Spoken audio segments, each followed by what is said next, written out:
বহুতখিনি মানুহ এনেকুৱা আছে যোনে হোটেলত থাকি ভাল নাপাব পাৰে কাৰণ কেতিয়াবা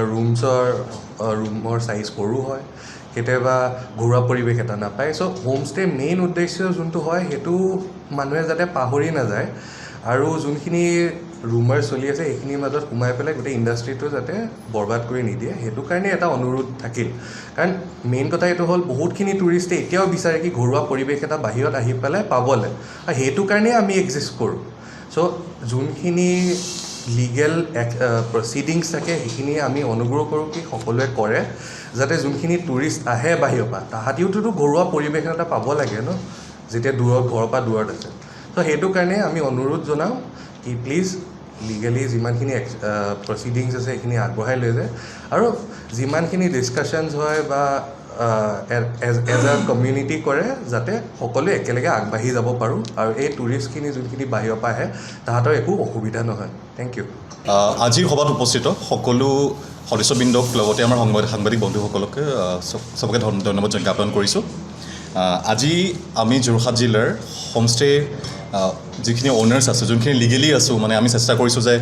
মেক্সিমাম নাম্বাৰ্ছক আমি যোগাযোগ কৰি পেলাই আমাৰ লগত জড়িত কৰিবৰ কাৰণে আমি এখন কমিটি ফৰ্ম কৰাৰ কথা ভাবিছোঁ যিহেতু বহুতখিনি এলিগেশ্যন লাগি আছে হোমষ্টে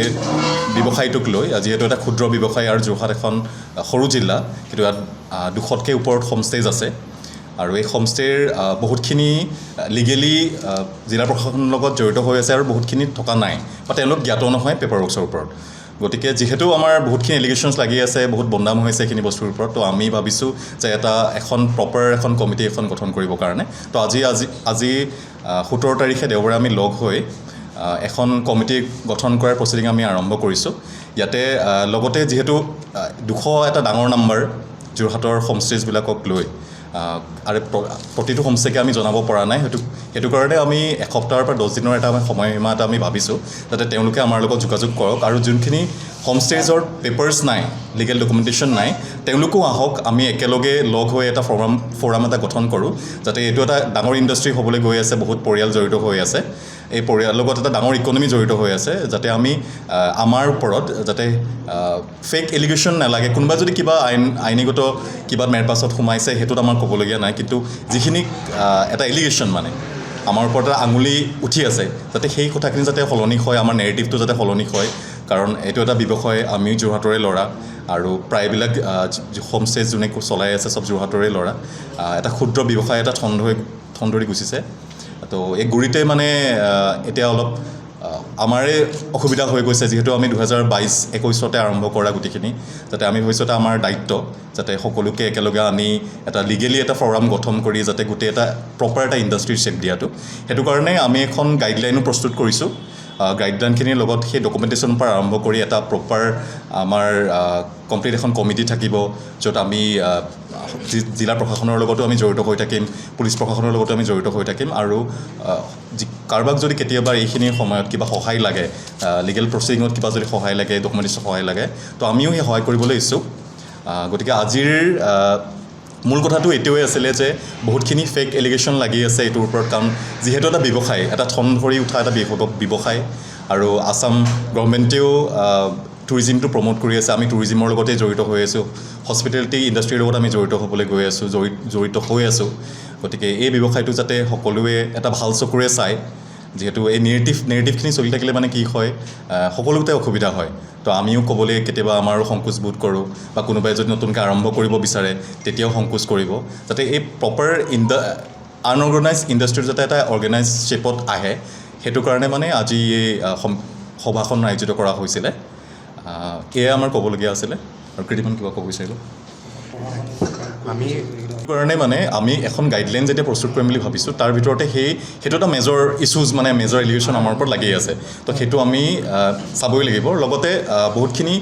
ৰুল ৰেগুলেশ্যন যিখিনি আছে যিখিনি মিনিষ্ট্ৰীৰ পৰা ৰেগুলেশ্যন আছে ডিষ্ট্ৰিক্টৰ পৰা ৰেগুলেশ্যন যিখিনি আছে তো সেইখিনি বহুতে জ্ঞাতও নহয় আৰু কি হয় কেতিয়াবা ক্ষুদ্ৰ ব্যৱসায়িক স্বাৰ্থত মানে তেওঁলোকে এনেকুৱা ধৰণৰ এটা পৰিৱেশ কৰি দিয়ে যোনটো অভাৰঅল গোটেই ইণ্ডাষ্ট্ৰীটোৰ কাৰণে হানিকাৰক তো আমি যেতিয়া এই সমিতিখন ফৰ্ম কৰাৰ মেইন উদ্দেশ্যটো হৈছে যে এই এলিগেশ্যনৰ লগতে যিমানখিনি আনুষংগিক দিশ আছে য'ৰ পৰা যোৰহাটবাসীয়ে অসুবিধা পাই আছে কোনোবাই কাৰোবাৰ হোমষ্টেত গৈ কোনোবাই উৎপাত কৰিছে বস্তু ভাঙিছে পৰিৱেশ বিনষ্ট কৰিছে এই গোটেই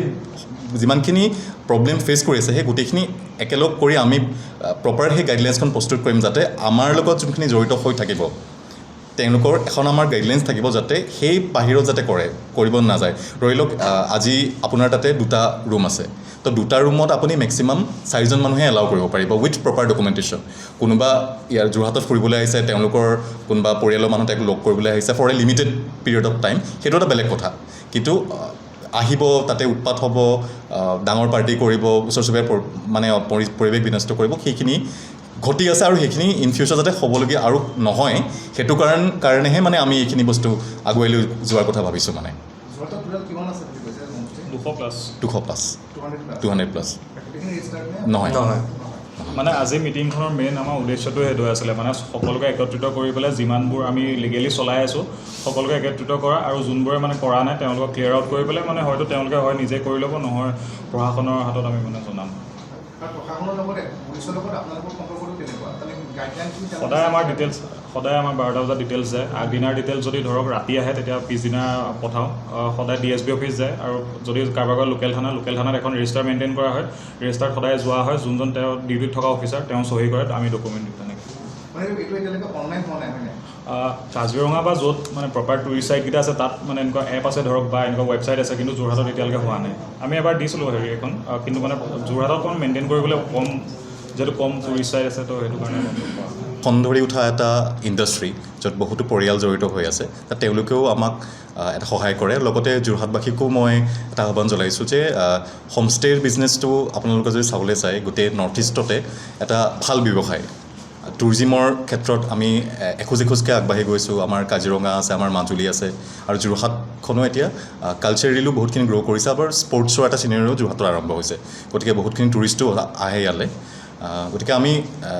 গোটেই যোৰহাটবাসীকো আহ্বান জনাইছোঁ যাতে তেওঁলোকে আমি যোৰহাটৰে ল'ৰা তেওঁলোকে যাতে আমাৰ এই নেৰেটিভটো এবাৰ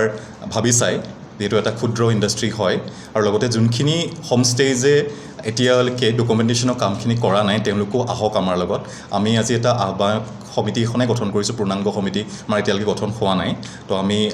আহিবলগীয়া দিনকেইটাত গঠন কৰিম আৰু লগতে আমি জিলা প্ৰশাসন লগতে পুলিচ প্ৰশাসনকো সেই আমাৰ সম্পূৰ্ণ পূৰ্ণাংগ সমিতিৰ ডিটেইলছ আমি দিম আৰু লগতে জিলা প্ৰশাসনেও আমাক